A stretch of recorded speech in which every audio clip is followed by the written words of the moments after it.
Welcome to Buildings and Beyond, the podcast that explores how we can create a more sustainable built environment by focusing on efficiency, accessibility, and health. I'm Robb Aldrich. And I'm Kelly Westby. Sometimes you have to go backwards to go forwards. Several weeks ago, we ran an episode on New York City's new existing building carbon bill. But this bill did not come from nothing, and in order to translate this legislation to other cities around the country and the world, we need to look at the series of policies that brought us here. Today, we are going to take a step back to dive into the initial steps towards sustainability policy and then look to the future to see how other cities are or can be getting on the road to carbon neutrality. And I don't think there's a better person to take us on this journey than Laurie Kerr. Laurie is a national leader in urban sustainability policy. As Deputy Director for Green Building Policy at the New York City Mayor's Office of Long-Term Planning and Sustainability under Michael Bloomberg, Laurie helped develop PlaNYC, New York's influential sustainability plan, and spearheaded the development of New York's innovative green building and energy efficiency policies. Subsequently, Laurie conceived and launched the City Energy Project at the National Resources Defense Council, which is assisting 10 major American cities from Los Angeles to Chicago, Houston, and Atlanta in developing large-scale efficiency projects similar to New York. She is now the president of LK Policy Lab. Speaking of carbon policy, remember to join us on June 27th to 28th at the 2019 North American Passive House Network Conference, which will be at the Metropolitan Pavilion in New York City, featuring presentations from industry experts on cutting-edge strategies for achieving low-carbon, high-performance buildings. This year's conference is gearing up to be the best to date and even includes sessions from my co-host, Robb Aldrich, among other SWA folks. And of course, don't forget to sign up for some of the incredible pre-conference workshops. These will take place on June 25th and 26th. I'll be talking about commissioning, how to make sure your high-performance building actually performs. You can also hear the Buildings and Beyond acoustical director, Dylan Martello, and plenty of others. Use the code NAPHN19*SWA to receive a 10% discount on the standard 2-day conference and expo pass. For more info on the 2019 NAPHN conference, visit the show notes page for this episode. So thank you, Laurie, for being on this podcast with me today. It's a pleasure to be here. We actually just had we had an episode on the basically groundbreaking carbon caps for buildings, but obviously it didn't come out of nothing. You've done a lot of work over the past, 13 years, over a decade, looking at what we should do to kind of get on the path to low carbon. So that's what we want to talk about today. We obviously focus on buildings. Our podcast is called Buildings and Beyond, but can you give us a little background on why New York City has decided to have a pretty big focus on buildings, or at least looking at buildings and energy use and what the impact is on the environment? Well, before I went to the mayor's office, I got a sneak peek of the city's greenhouse gas emissions inventory, the first one. And what I saw was really surprising. 75% of the city's greenhouse gas emissions came from energy used in buildings. We didn't know that before that, and that really focused our mind.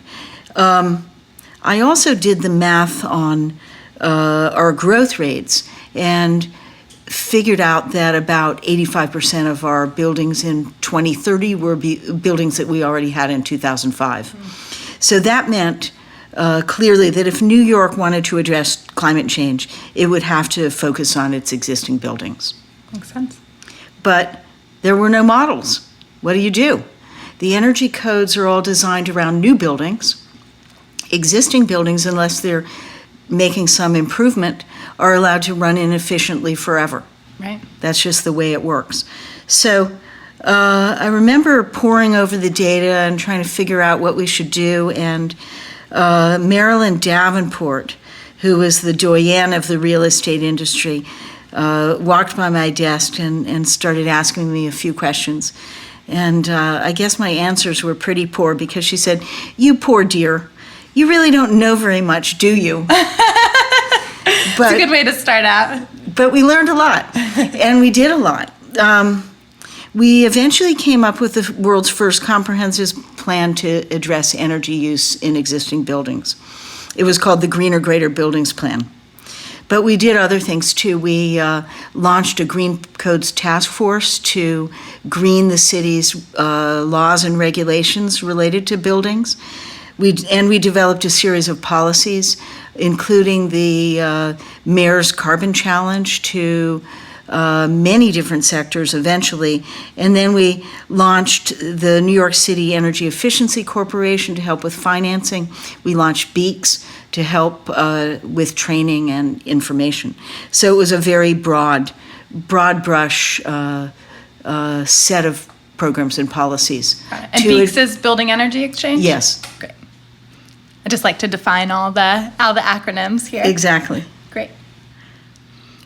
Great. And so kind of diving in a little bit to that Greener, Greater Buildings Plan, you outlined these couple of things. Some of them, or I guess at this stage, it sounds like most of those things are still promoting good habits, but not necessarily requiring specific things. Like you were talking about Building Energy Exchange, that's educating the market. You talked a little bit about the greenhouse gas inventory, that's just measuring what are we doing here. How did we transition into some laws around what buildings would start to have to do?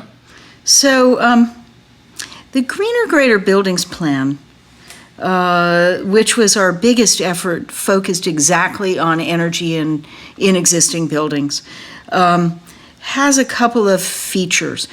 About half of it is about information. Mm-hmm. So the audit, the benchmarking, right, and the audit piece, which I'll explain, are really about information. And then there are some requirements to reduce lighting energy and to sub-meter that are, and to retro commission, which are about making improvements.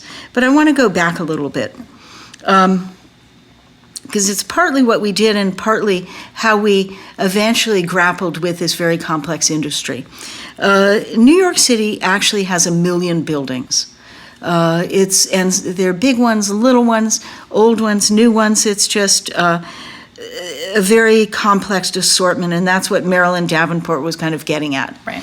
And our big kind of key to solving that, at least in the first phases, was when I was looking over the data, and I realized, hey, wait a minute.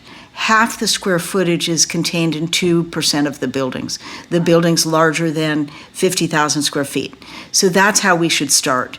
And those buildings aren't only a little easier to get to because there are relatively few of them, 20,000 approximately, but they also are a little more sophisticated. They usually have professional management companies in charge. So that seemed like the place to start.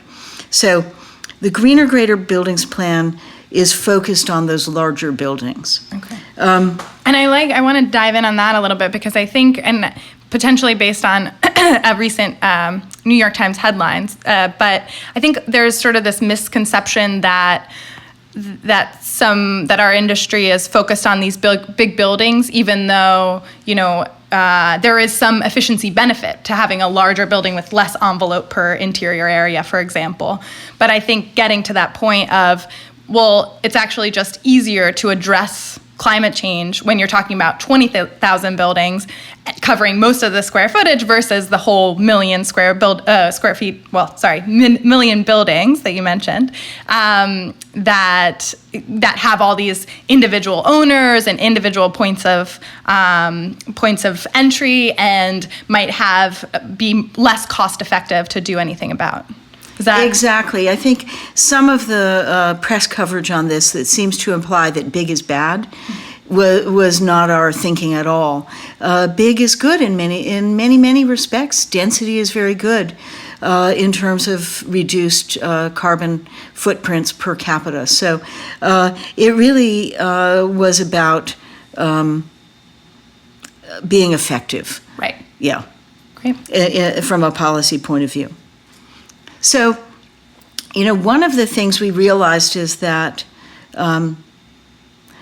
you go to buy a refrigerator or a car, and you get some information about how efficient that is. But these really huge objects that we have that use so much energy, buildings, people don't know. There's no tag on those buildings that tell you whether the building's efficient. Even the building operators and building owners don't know. Right. So we felt that we needed to start measuring how much energy buildings used, and we needed to make that public. And the idea was that that you can't manage what you don't measure. And so benchmarking, which is the process of doing that measurement, was kind of the foundational policy. We didn't exactly think it would do anything, but we thought we needed it to build on it. Right. You needed to expose the data. It turns out that it actually might do some things, and in the reports on energy consumption that come out every year in New York City from the benchmarking and now the audit ordinances, we see about a 2% energy reduction year on year for buildings that consistently benchmark. So it's a correlation. It's not necessarily causal, but it's very promising, and it accords with data from EPA and from other cities that have passed benchmarking ordinances. So that policy may have done somewhat more than we actually anticipated. That's great. But we also wanted to require cost-effective retrofits, even in this first pass. So we drafted this ordinance that required that buildings do audits, and then they had to do the package of measures that paid for itself in 5 years. We decided on a payback horizon at that point. Mm-hmm. That seemed fair. But as we delved deeper, we realized it wasn't fair because building owners would have to pay for retrofits to central systems, but because of a split incentive problem in leases, the tenants would accrue the benefits. So the 5-year horizon wasn't realistic, it wasn't paying people back. Right. So we had to go back and we came up with the energy aligned lease clause, which fixed that. And so we replaced the mandatory upgrades with a requirement that lighting systems be updated to meet code and that commercial tenants be submetered for their electrical use. Great. And so how did we have any results? Was there any other successes besides, you mentioned that you saw that even just benchmarking could kind of move the ball forward. Did you see any other successes through the work that you did? I think that one of the biggest successes was the data that we captured. At the time after we passed the audit ordinance, I started thinking, we shouldn't really let these audits just pile up at the Department of Buildings. Why don't we collect the information systematically, and then we can have an electronic database that we can actually study and learn from. And then we brought together all the great brains in New York and created a good matrix of information that we wanted to collect.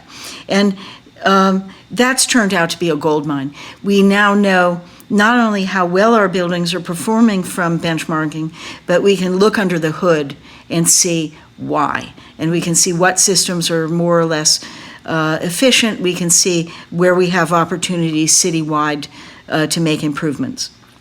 So that, I think, has been a really exciting success. Another one was the Mayor's Carbon Challenge program, which we originally launched for just universities and hospitals. But over the years, it's expanded, and it's now covering 10% of the square footage of the city. I mean, it's just taken off. So 10% of the square footage is participating in the Carbon Challenge? Exactly. Wow. And those participants are required to reduce their carbon emissions by 30%. Okay. So that's been just a runaway and surprising success. Great. And those participants are achieving those savings, or how is that? They're being on the monitored? road. Some achieved them in like 5 years. Some are on the road. Some of the great success stories have been FIT, NYU. So those are some of the early players who achieved their carbon emissions very quickly and then signed on to a 50% carbon reduction. So some have gone to the next level. Great. So we didn't expect that at all. Yeah, that's amazing, and I know those guys have been doing a lot of work, especially the universities. We've seen making a lot of movement towards these goals, so that's great. And were there any disappointments along the way as well? Yes, I would say the audit and retro commissioning ordinance has been a real disappointment. Building owners in general saw it as a box they had to check, and they wanted just to pay less money. So we got to kind of race to the bottom in terms of the quality of the audits and maybe even the retro commissioning. So, right now there's an effort underway to improve the retro commissioning requirements. I think that can be fixed, and I think there have been benefits for that piece. But the audit piece, if I had to do it all over again, I wouldn't put that requirement in. And also, in the meantime, people have developed strategies to tease out more actionable information from benchmarking. So we don't need to make the building owners go through that trouble and expense anymore, I think. Okay. And so I guess there is always this concern with, I'm a little bit going off on a tangent here, I think, but with data integrity from the benchmarking data. So how do you see kind of pulling out information on building systems from the pure kind of energy data versus getting it from an energy audit or some other kind of system of someone actually going into the building and looking at the different systems? Potentially both could have data integrity issues, but kind of where are your concerns around that? We studied the data quality issues extensively after the first year of benchmarking. And what we found was that there were a lot of mistakes because people were new at the process. We didn't see any evidence of large-scale manipulation or cheating. Right. It really seemed to be mistakes, and people needed to be better trained.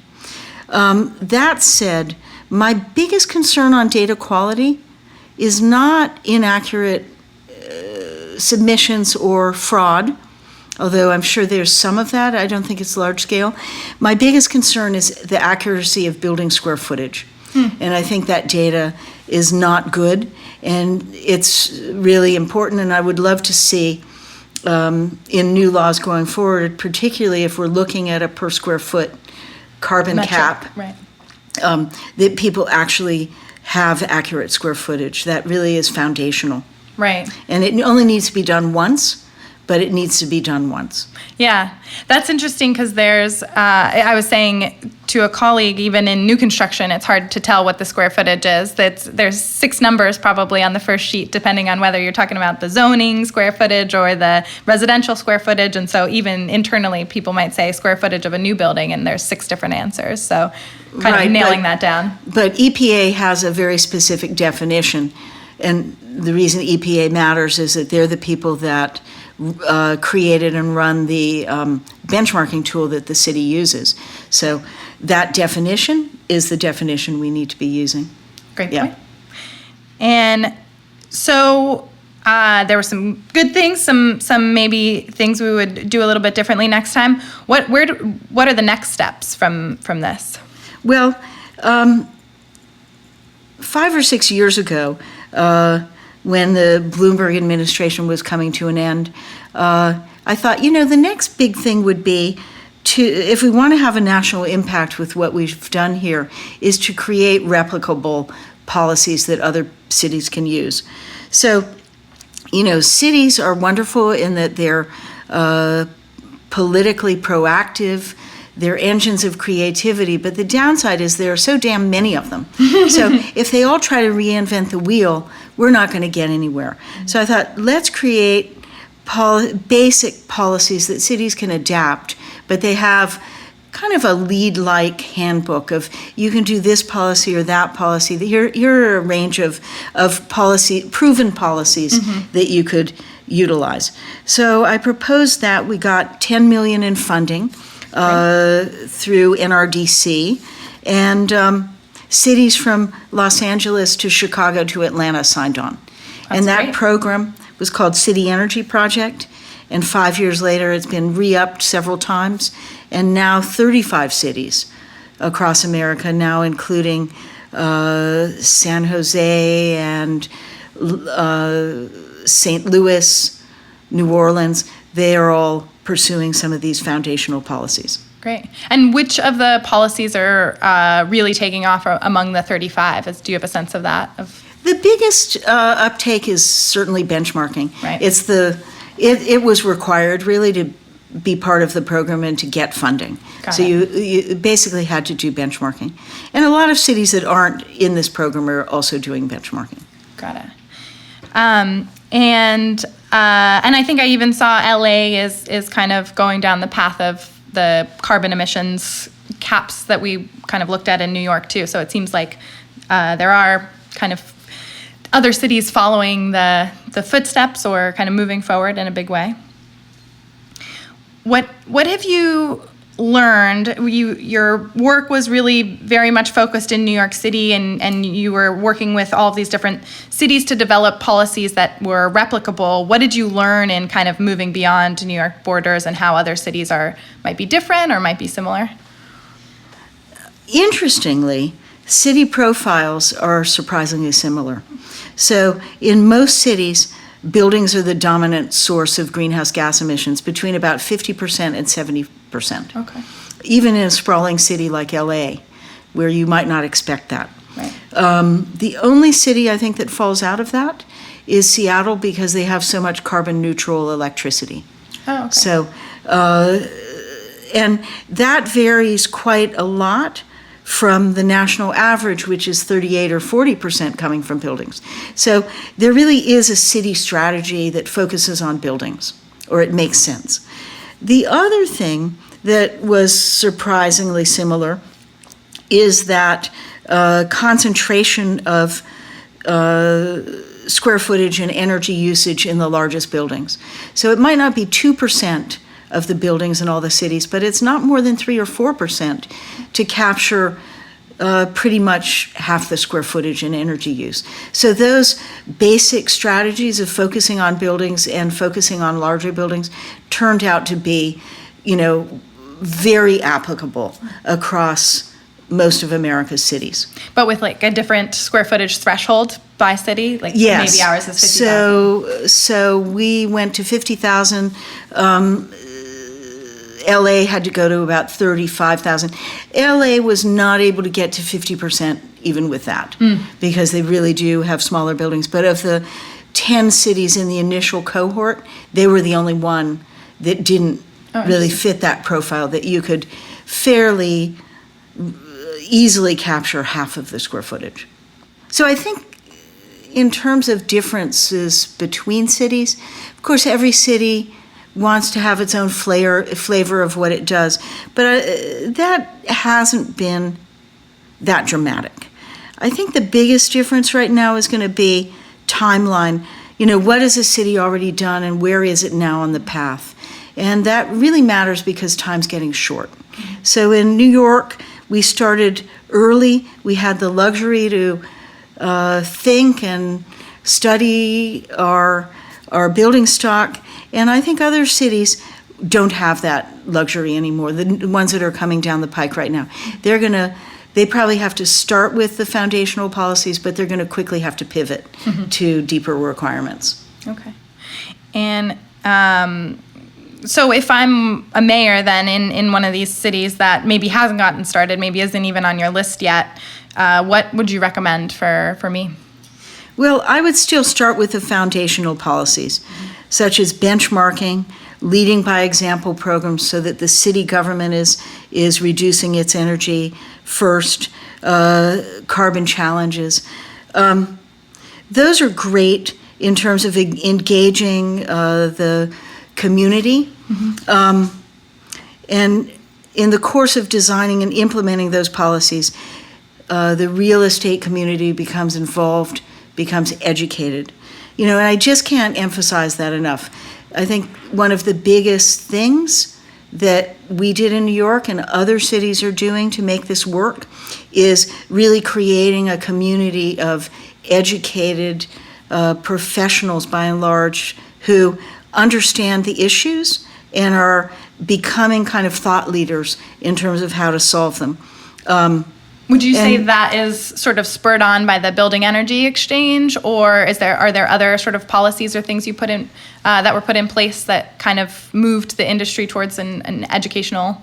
I would say it's been a whole range of things, but primarily it's been the dialogues that have been created. So in developing the Greener, Greater Buildings Plan, we brought in industry to advise. In creating in every single thing that we've done, we've brought in the industry to advise because we didn't know enough. Quite honestly, we didn't do it to create a community, but I realize in retrospect, that's been a great thing. Yeah. So when the Department of Buildings wants to change the energy code, it brings in the experts. There's a dialogue. Right. There's a conversation. And with every single thing that we've done, it's been that way.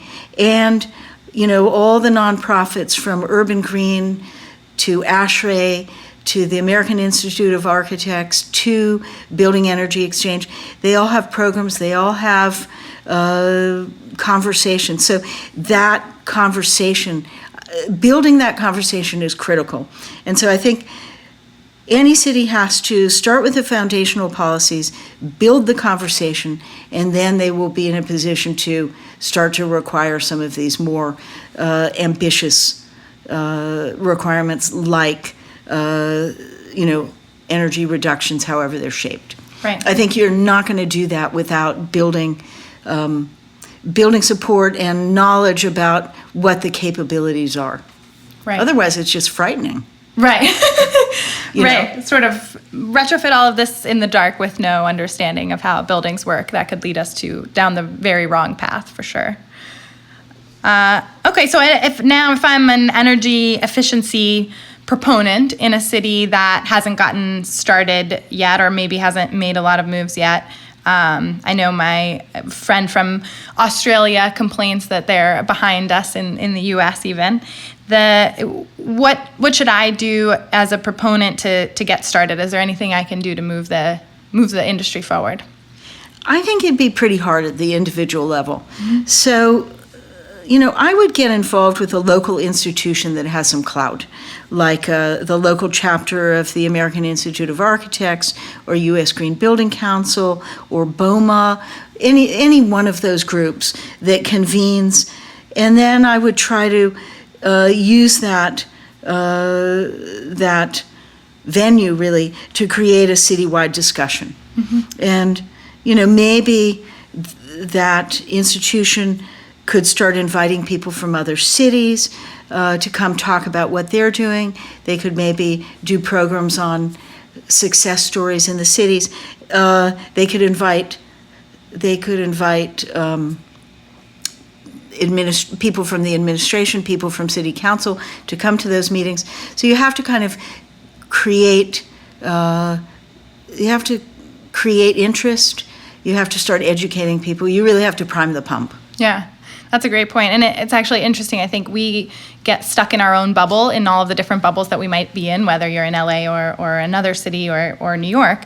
I've definitely been stuck in my own bubble before, but one thing that was really interesting for me when we were on the advisory committee for the energy code here, we brought in someone from the city of Seattle to explain, because we've developed some existing building laws, but actually Seattle's new construction laws are somewhat ahead of ours. So we brought them in to educate us a little bit about building blower door testing and a couple different elements that we were looking at. So I think that's a really important point to say that there's a global network of people thinking about these things and of cities doing these types of things, and you don't have to reinvent the wheel.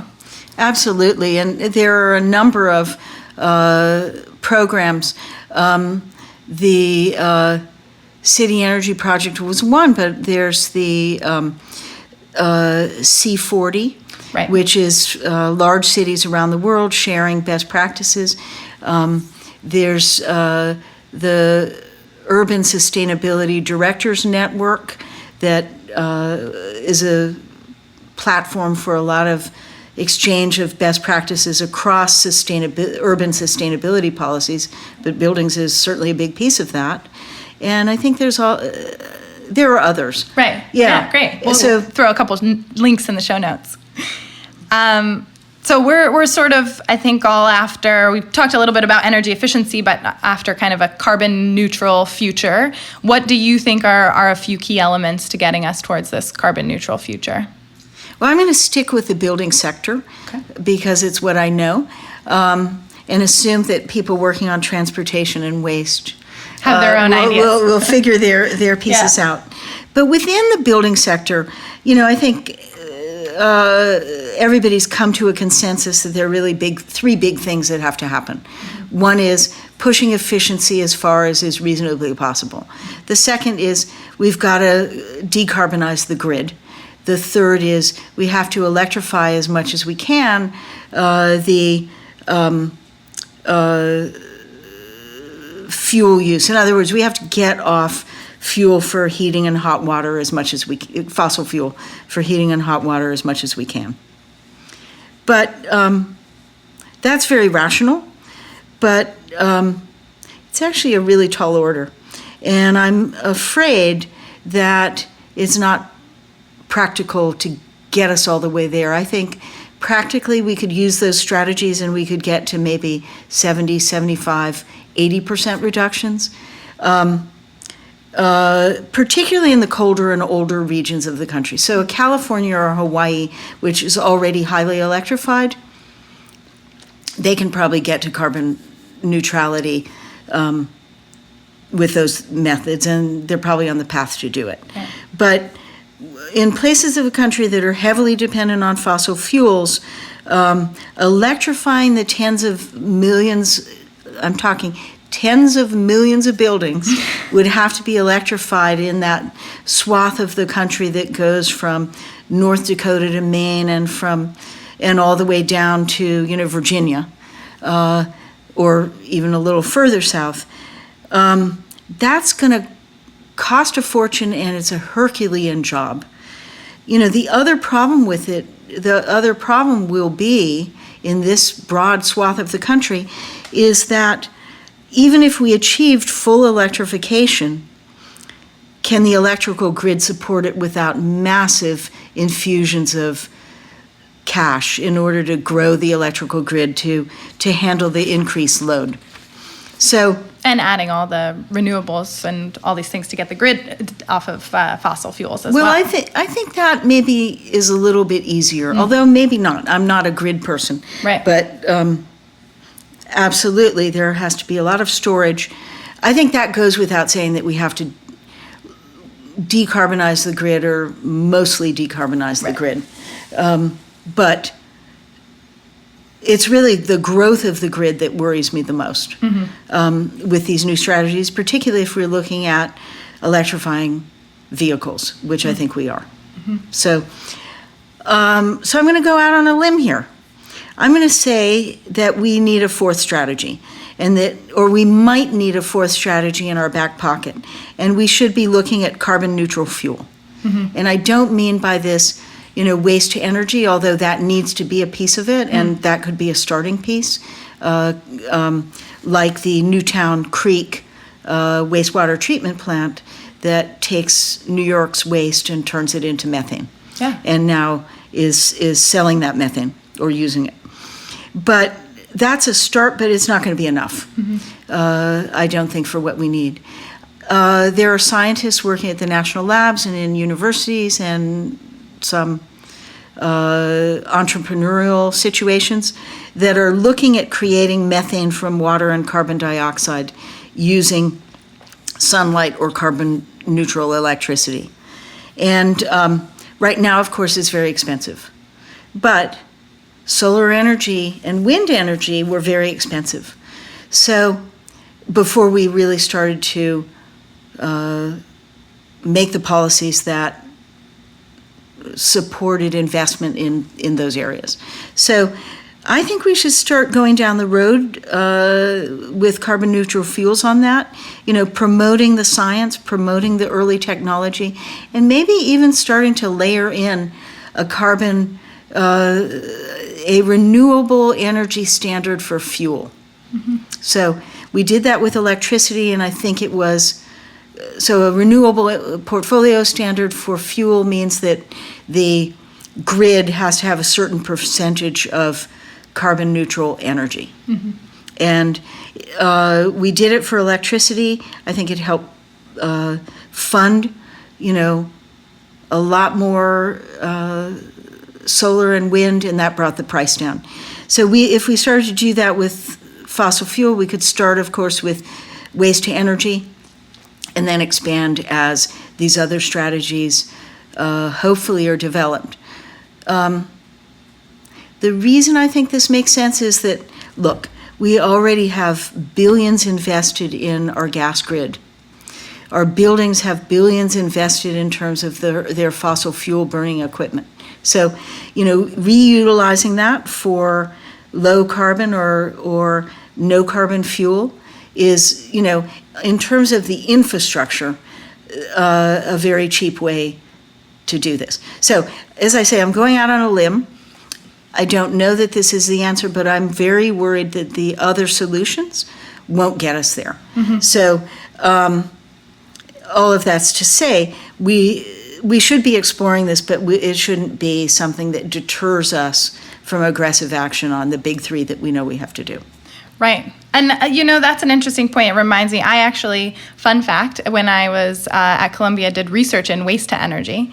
And one thing that people thought about is, well, if we have a lot of waste to energy plants, will it deter people from recycling? Now, I think there's some new information from different places. I haven't been in the industry for a decade, but at the time when we looked at waste to energy versus recycling in cities across the world, that there was actually a positive correlation. If you recycled more, you also did more waste to energy. So there wasn't this negative. Yeah, uh-huh. So that's a little fun fact. I'll have to see if there's any new information on that and link to the show notes. But so that was a great and funny twist at the end there. But in terms of kind of everything we talked about, from everything that you know from your deep bench of experience in buildings, what do you think we're going to be talking about in 5 years when we have you back on the podcast?